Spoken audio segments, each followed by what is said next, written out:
"You'll never become the kind of man I actually need," she said during our anniversary dinner while texting someone else under the table.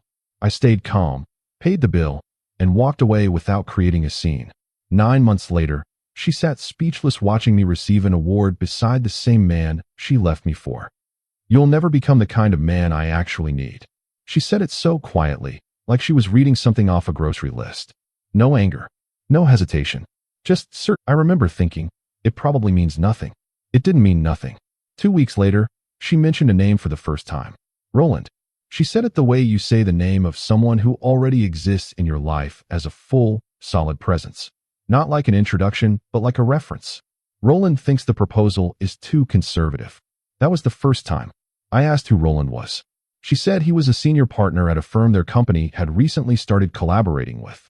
She said it easily, without blinking, and I nodded and said, "Makes sense," and went back to whatever I was making for dinner. But there was a pause, just a fraction of a pause, before she answered. I noticed it, and then I chose not to notice it. That choice cost me more than I understood at the time. Over the following weeks, Roland appeared in conversation more frequently, not alarmingly so, but consistently. Roland suggested a different approach. Roland actually has a really interesting background. Roland said something funny in the meeting today. The name dropped into her sentences like it had always lived there, like it had earned its place. And she never said it like she was hiding something. She said it like someone who had learned that the best way to hide something is to not hide it at all. Just say it plainly, casually, and let the other person's discomfort with suspicion do the rest of the work. I was doing exactly what she needed me to do. I was being reasonable. I was being trusting. I was being the kind of man who doesn't start fights over nothing. And I was slowly becoming a man who couldn't tell the difference between nothing and something. About 4 months before the anniversary dinner, she started working later. Not every night, but 3 nights a week, sometimes 4. She would come home after 10, sometimes after 11, eat something small, shower, and go to bed without much conversation. I tried. I cooked dinners that I left covered on the stove. I asked about her day. She answered, briefly, competently, like someone filing a report. And when I touched her shoulders sometimes, she didn't pull away, but she didn't lean in either. She just stayed exactly where she was. Neutral, contained, like a person who has already moved somewhere else in their mind and is just waiting for the paperwork to clear. I told my friend Corbett about it. Corbett had been my closest friend since we were both broke and 22 and sharing a studio apartment in Astoria. He listened to all of it. He was quiet for a moment. Then he said, "Man, when someone stops leaning in, they've already made a decision. You just don't know which one yet." I didn't want to believe him. I drove home that night telling myself he was wrong. I really needed him to be wrong. He wasn't. 2 months before the anniversary dinner, I went to pick up Avalon from a client event. She had texted me the address, a rooftop bar in Hudson Yards. I got there a little early. I found her before she found me. She was standing near the far edge of the rooftop, talking to a man. Tall, dark suit, good posture. The kind of posture that reads like an announcement. They weren't touching. They weren't standing inappropriately close. But there was something in the way they were talking, the angled lean, the slight tilt of her chin, the way she laughed, that I had never seen her direct at me. Not in months. Maybe longer. She saw me approaching and her expression shifted. Not guilty. Not startled. Just recalibrated. She smiled, waved me over, and said, "Hey, you found it. This is Roland." Roland extended his hand. Firm grip. Direct eye contact. The smile of someone who knows exactly where he stands. "Good to finally meet you," he said. Finally. Like he had been expecting me. Like he had heard about me. I shook his hand and smiled and said, "You too." And in that moment, standing there under the open sky with a drink in my hand and my girlfriend beside me and this man in front of me, I felt something I had no name for. Not jealousy exactly. More like the quiet recognition of a geometry I hadn't noticed before. The triangle that had apparently been sitting in the middle of my life for months while I'd been looking straight past it. I didn't bring it up on the drive home. She talked about the event, about some project, about a restaurant she wanted to try. I nodded. I answered. I kept both hands on the wheel and watched the city lights blur past the windows. And I kept thinking about the word he had used. Finally, 3 weeks before the anniversary dinner, I found a message. I wasn't snooping. I want to be clear about that. I was using her laptop to print a document because my printer had run out of ink, and a notification slid into the corner of the screen. A preview. From Roland. For words. "Last night was perfect. I stared at it for a long moment. The notification disappeared after a few seconds, the way all brief, devastating things do. I printed my document. I closed the laptop. I went and sat on the fire escape by myself for almost an hour. I didn't confront her that night. I didn't confront her the next day, or the day after that. I know how that sounds. But here is what was happening inside me during those days. I was going very, very quiet. Not the silence of someone who doesn't know what to do. The silence of someone who is watching everything click into place. Every small moment, every recalibrated smile, every covered phone screen, and understanding, finally, the full picture. And understanding something else, too. Something I couldn't fully articulate yet. That the version of myself sitting on that fire escape was not the version of myself I was going to stay. I didn't know what that meant yet, but I could feel it forming. Somewhere underneath the hurt. Something harder. Something quieter. Something that would matter later.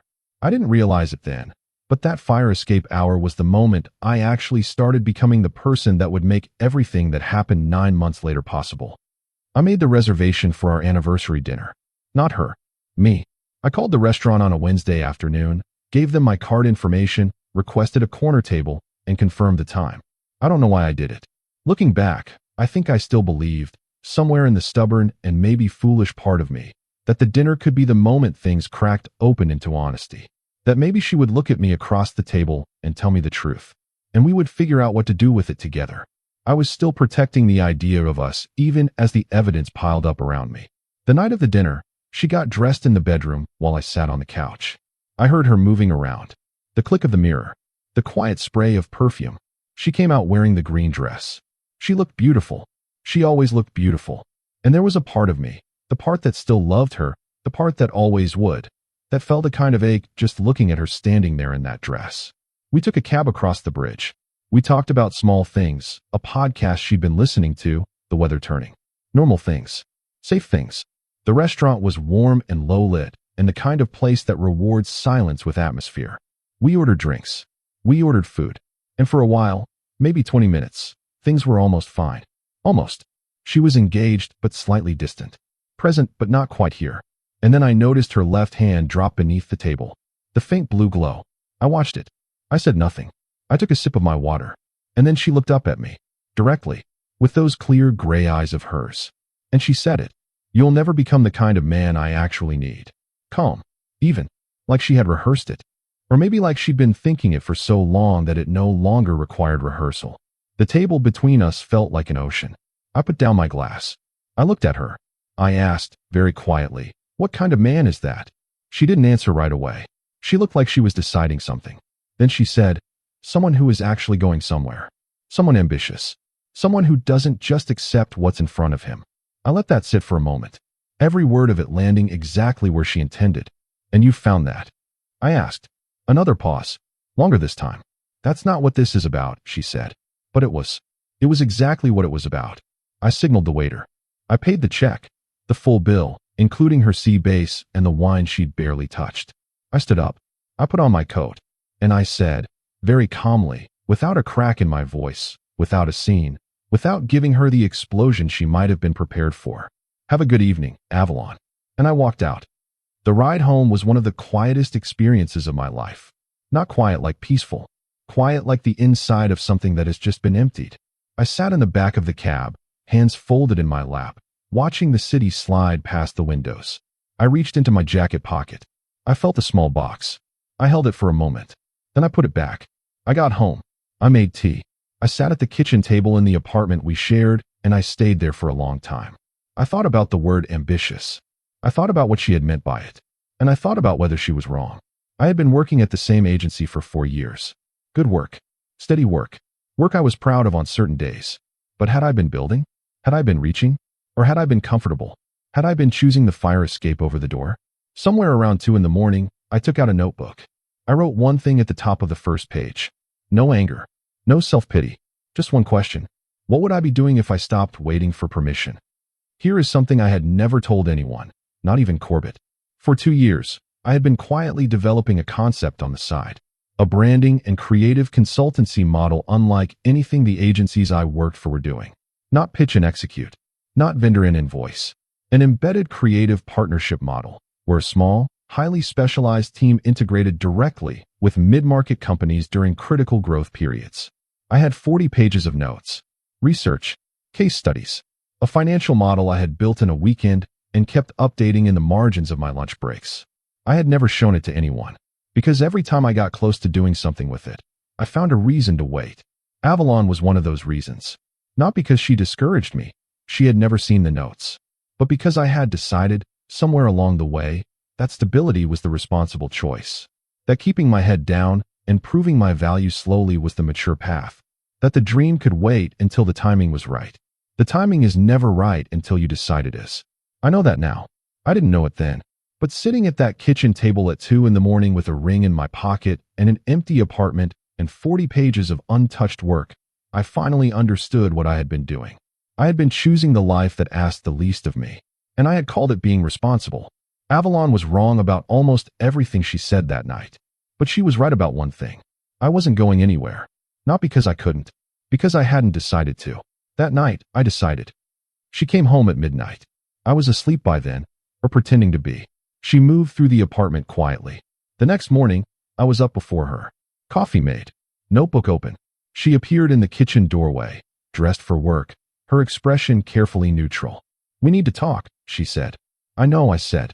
We sat at the table. She told me she had been feeling disconnected for a long time. She said she hadn't meant to hurt me. She said it wasn't about someone else, and I watched her say that, watched her hold that sentence together, and I knew it cost her something. Not enough to tell the truth, but something. I didn't push. I didn't say Roland's name. I didn't mention the notification. I just said, "I think we both already know how this ends." She looked at me for a long moment. Something moved across her face. Something that looked, briefly, like relief. And underneath the relief, something else. Something I can only describe as the faintest flicker of surprise. Like she had expected a fight. Like she had prepared for resistance. And I had given her none. "I'll start looking for my own place," I said. I moved out within 3 weeks. I took my clothes, my books, my notebooks. I left everything else. I returned the ring. Not to a store. I put it in a drawer in Corbett's apartment and told him to hold it until I figured out what to do with it. I found a studio in Crown Heights. Small, clean, quiet. A place where nothing reminded me of anything. And then I went to work. Not the agency job, though I kept that for the first 2 months while I built things out. The real work. The 40 pages became 80. The concept became a pitch deck. The pitch deck became a business plan. I worked every night after my agency shift. I worked weekends. I reached out to a contact I had at a venture advisory firm, a woman named Valencia who I had met at an industry conference 2 years earlier and never followed up with. She read my deck. She called me the next morning. "When can you come in?" she said. That meeting led to 3 introductions. Those introductions led to 2 serious conversations. One of those conversations led to a first client, a mid-sized tech company out of Flatiron that was trying to reposition their brand after a PR setback. They needed embedded creative leadership, exactly what I had designed my model around. We signed the engagement in month 4. I gave my notice at the agency in month 5. By month 6, I had a second client, a small team of 3 people I trusted completely, and a name for the company. I was moving, really moving, and I barely had time to think about Avalon, which, I came to understand, was exactly the right amount. In month 7, Corbett told me something I hadn't known. We were having dinner at a place in Williamsburg, celebrating the second client signing. He was 2 drinks in and quieter than usual. I asked him what was going on. He looked at me across the table. He said, "Avalon's with Roland." I put down my fork. "Officially?" I asked. "She announced it," he said. "Like 3 weeks ago." I didn't know whether to tell you. I sat with that for a moment. "They were together before she left me," I said. It wasn't a question. Corbett didn't answer immediately. "Probably," he said finally. "Yeah." I nodded. I picked up my fork again. And here's what I noticed. It didn't destroy me. It hurt. In the way that confirmation of something you already knew still hurts. But it didn't touch the thing I was building. It didn't reach the person I was becoming. It couldn't. Because that person had been forged on a fire escape and at a kitchen table at 2 in the morning. And whatever Avalon and Roland were doing was happening in a story I had already walked out of. "She traded down," Corbett said. He meant it as a consolation. I didn't correct him, but I knew the truth was more complicated than that. She had traded. What she got in the trade, I genuinely didn't know. But what I got in the trade was the thing I had been sitting on for 2 years, finally uncovered. Finally moving. Month 8 was the hardest. Not emotionally. By then, I had built a kind of focused distance that served me. Professionally, the Flatiron client went public with their rebrand in month 8. The coverage was good. Better than good. A trade publication wrote a small piece about the approach. Not about me specifically, but about the work. The model. The way the project had been handled differently from a traditional agency relationship. 3 days after that piece went live, I received an email. The sender was the executive director of the Creative Leadership Foundation, an industry organization that recognized emerging leaders in brand and communications. They were inviting me to be considered for their annual Vanguard Award. The award was given to 10 emerging leaders per year. It was not the most famous award in the industry, but it was legitimate, respected, and the ceremony was held at a venue in the meatpacking district, the kind of event that the industry took seriously, the kind of event that the right people attended. I filled out the nomination form. I sent the materials, and then I kept working, because by that point the work was the only thing that felt fully real. 3 weeks later, I received confirmation. I had been selected. I told Corbett. He made a sound that I think was him crying a little, and then immediately claiming he had something in his eye.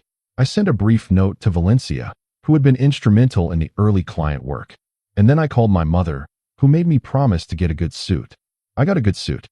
The night of the ceremony arrived in early December. 9 months, almost to the day, from the anniversary dinner. The venue was a converted warehouse space. High ceilings, warm light, round tables, the smell of expensive flower arrangements. I arrived with Corbett and Valencia. We found our table. I looked around the room the way you look around any room when you're about to stand up in front of it, assessing, preparing, grounding yourself. And that's when I saw her. Avalon. She was standing near the bar on the far side of the room, holding a glass of white wine, wearing a navy dress I hadn't seen before. She looked beautiful. Of course she did. And standing beside her, one hand resting lightly on the small of her back, was Roland. He was wearing a dark gray suit. Good posture. The same announcement in his bearing that I had noticed 9 months ago on a Hudson Yards rooftop. He was laughing at something. She was smiling. I looked at them for exactly 2 seconds. Then I turned back to my table, like a man who had formed an opinion of someone and was now, quietly, revising it. I gave him a brief nod. He nodded back. I returned to my table. Corbett clapped me on the shoulder hard enough to spill his drink. Valencia was already texting someone, probably the next opportunity, because that was how she moved through the world. And I sat down, and I held the award, and I let myself feel, for just a moment, the full, uncomplicated weight of what had just happened. Not triumph, not vindication, not a performance for anyone in the room. Just arrival. The feeling of having become, through work and grief and 2 a.m. decisions, someone I actually recognized, someone I actually respected. Later, near the end of the evening, I went to get a drink at the bar, and Avalon was there. Alone.